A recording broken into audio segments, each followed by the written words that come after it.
What's up, everyone? This is the Demontre Black. Today we're gonna react to a death battle: Gogeta versus Vegito. Let's watch. So it's sponsored by BetterHelp.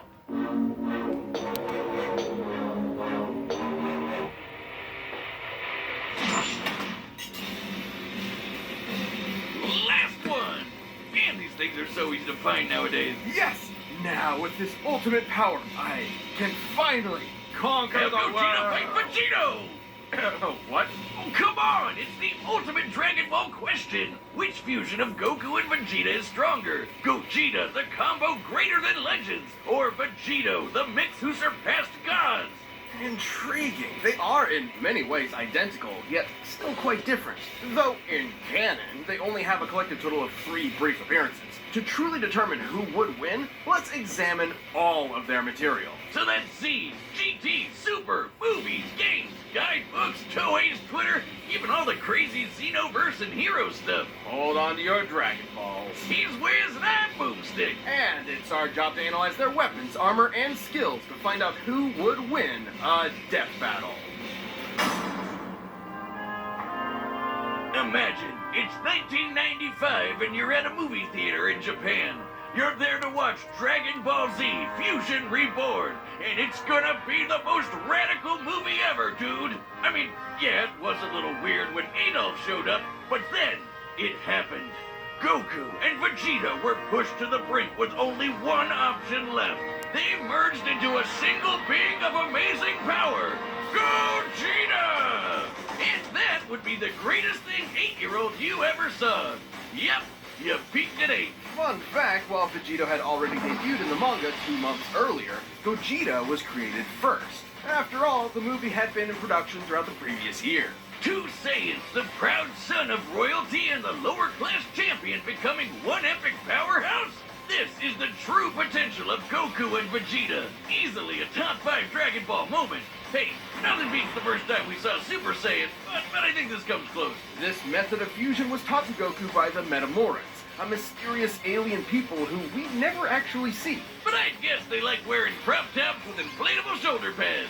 Anyway, when Goku taught this fabled technique to Goten and Trunks, it was the most beautiful thing I'd ever seen. This is the fusion dance. On top of an incredibly precise movement routine, this technique requires both parties to match power levels in order to fuse successfully.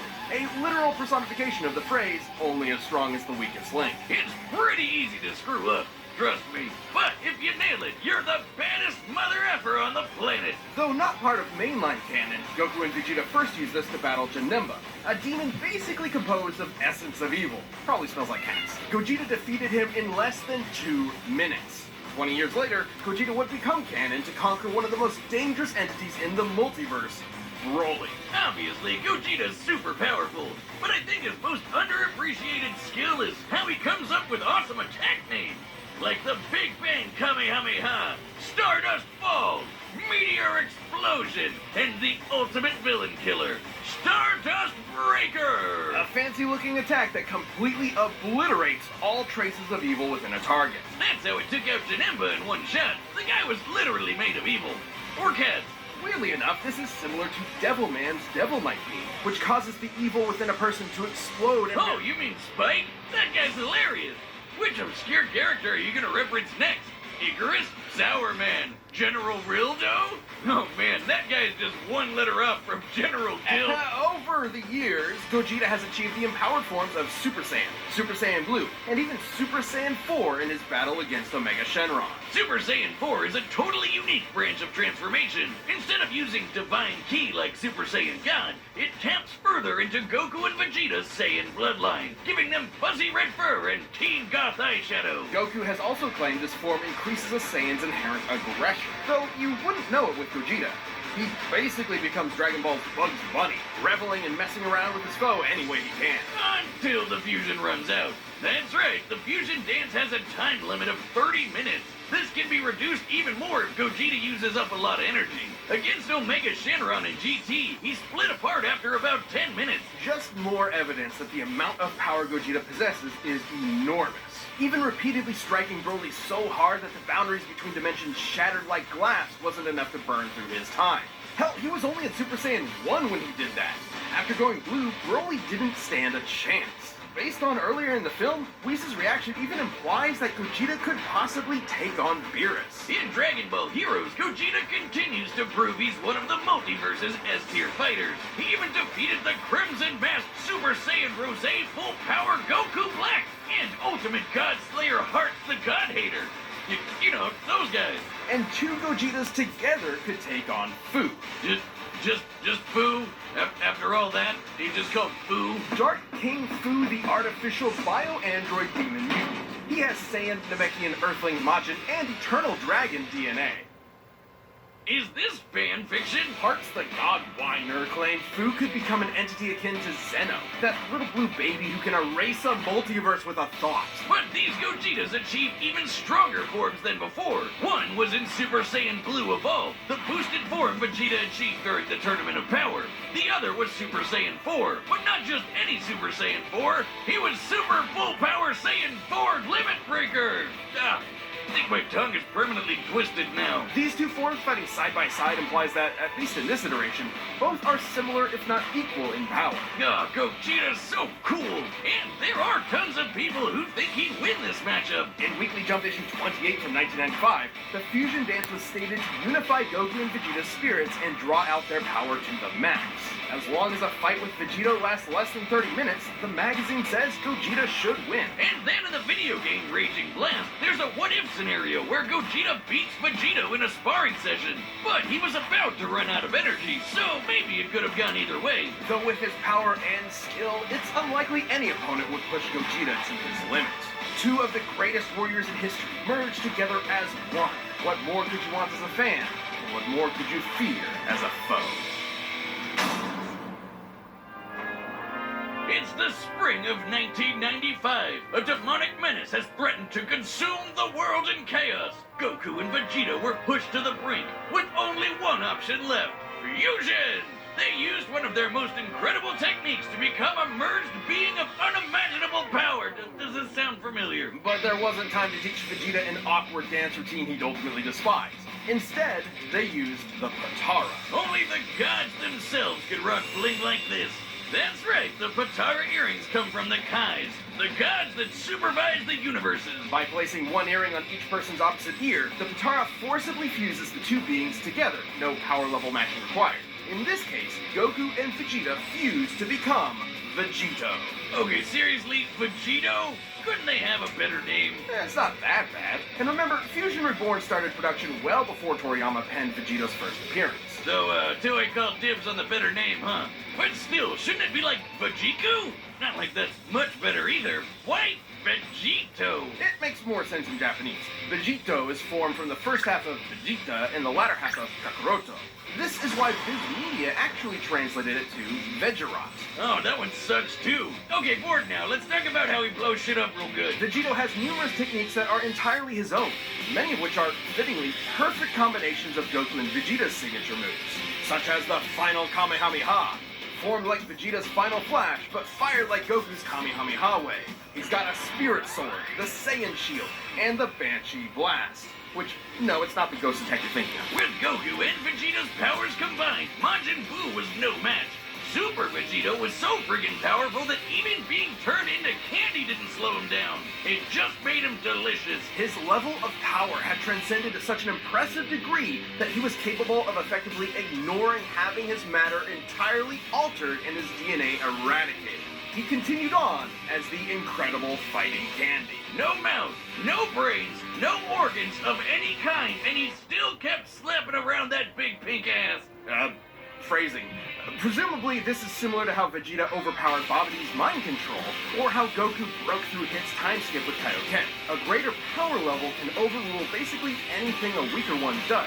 Though, to be fair, the Super Candy is a pretty extreme example. But Vegito's a pretty extreme guy, even for the Dragon Ball multiverse. He later got that godly blue hairspray and beat the crap out of Merged Zamasu, a double deity. Like a fusion dick measuring contest, but not at all close. Though similar to his dancing counterpart, Vegito's time ran out after he overtaxed himself. Which was kinda weird. Back in the day, they said these Potara fusions were permanent. Turns out it's only permanent for Supreme Kais. Vegeto's form can last up to 1 hour before splitting apart, but can be shortened severely if he goes full tilt.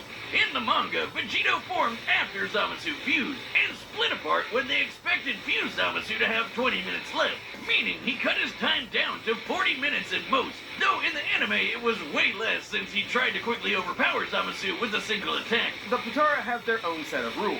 Unlike the fusion dance, this form is maintained by the power of the earrings, not the fuses themselves. As such, destroying the earrings ends the fusion. And if you slap the Potara on while in a Super Saiyan form, you can't power down while fused. So if Goku and Vegeta aren't careful, they can find themselves draining power when they don't need to. But surprise, Vegeto's got into his own Super Dragon Ball Hero shenanigans, and he's got the full power Red Fur 2. Look, Wiz, I think I'm having deja vu.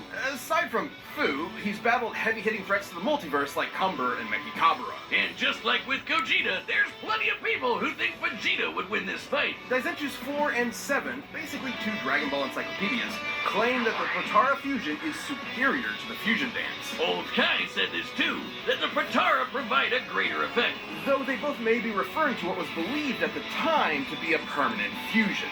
Not having to worry about overspending your time limit would certainly be a greater effect if it were true. But hey, there's nothing that can get in the way of Vegeto's awesome power. Gods and demons alike are no match. When there's no one strong enough to save the day, then perhaps two will do. This show is sponsored by BetterHelp. Life can be overwhelming, and many people are burned out without even knowing it. Symptoms can include lack of motivation, feeling helpless or trapped, detachment, fatigue, and more.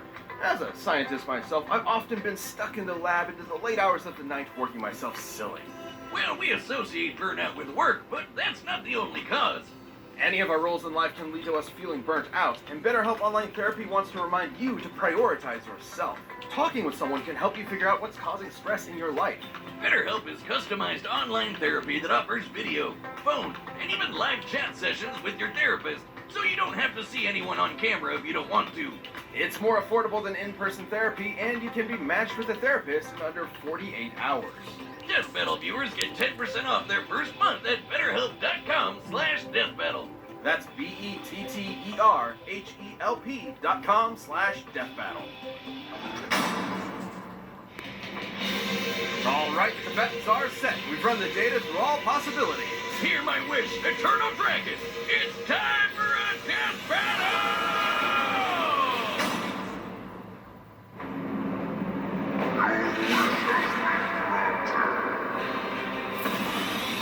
What is this madness? Whoa, Vegeta! Am I really that much taller than you? Stop it, Kakarot!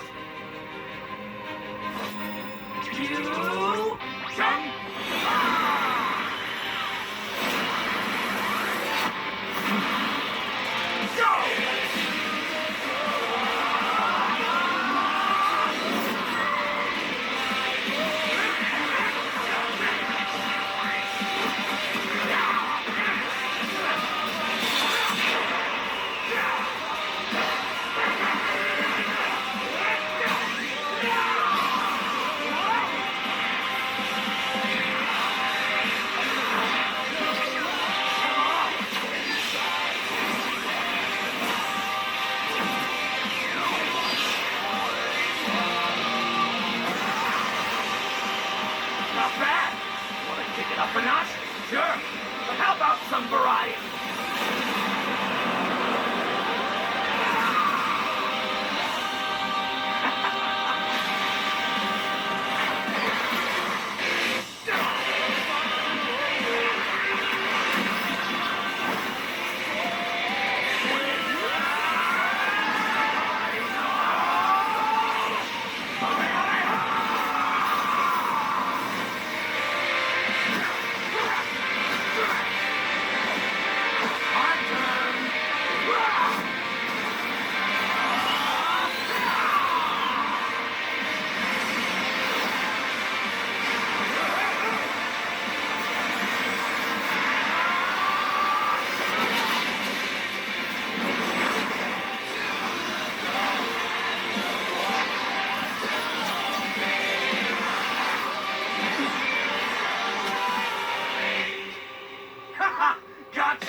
to win. Oh, I guess we probably could have solved a lot of world problems with that. I suppose world domination can wait another year. This fight was incredibly close. No, seriously, how could it not be? They're almost exactly the same person. With a few minor differences here and there, like signature attacks. Neither Vegito nor Gogeta had one single power that provided an absolute edge over the other. Except perhaps Vegito's longer time limit, though it's not so clear-cut.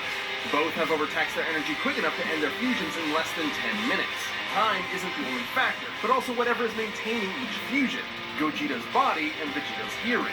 It's possible Vegito's power can actually drain the Potara faster than Gogeta's does his own body. Still, it's twice the time, and that definitely gave Vegito more flexibility and strategy. So more often than not, it's safe to say Gogeta would run out of juice first. Also, when Vegeta or Gogeta get fused from power overuse, it's typically difficult for them to immediately fuse again due to that lack of energy. But Vegito had another one over Gogeta. No matter what, he'd always have a very slight power advantage. Remember how the fusion dance requires the fusers to match their power levels? Well, the Potara don't need that. Goku doesn't need to match Vegeta's slightly lower power levels, so there's nothing stopping Vegito from combining the full sum of their parts. Ah, poor Vegeta. You'll get your day in the sun one day, buddy. Oh, who am I kidding? This might be what Old Kai was referring to when he said the Potara had a greater effect. But hey, could Gogeta have destroyed the earrings? Nope. He would have had to be able to overpower Vegito first, like how Goku could only destroy Kefla's earrings after he reached Ultra Instinct. Remember, when comparing levels of power in Dragon Ball, the greater one can overrule almost anything the weaker one does. The earrings likely tend to be protected by the user's ki aura, similar to their clothing. The only time we've ever seen Potara damaged or specifically targeted are when the wearer is overwhelmed or in a vulnerable state. If any stray ki blast could destroy them, we'd have a lot more broken earrings by now. Lastly, there's some debate over their personalities. In their first appearances, Vegito seemed rather cocky and playful against Boo, whereas Gogeta was far more deliberate against Janemba, and thus far more successful. However, these are not core personality traits, and assuming so would be inconsistent with Vegito's serious fight with Zamasu and Gogeta's more brash fights with Broly and Omega Shenron. Context is key. As far as personality and mental ability goes, Gogeta and Vegito are practically identical. In the end, Vegito's higher power level, no matter how slight it was, made a big difference in protecting and maintaining his longer, more flexible time limit. Gogeta was gonna need meta more than that to beat Vegito. Sorry, Wiz, I know that pun was Potarible. Wait, shut up. Earth's Dragon Balls give 2 wishes, right? Oh, yeah. Hey, Shinra, I wish for you to fuse me and win. The winner is Vegito. If you like the death battle, give a thumbs up. I'll see you on my next reaction. This is the Montre Black. Peace.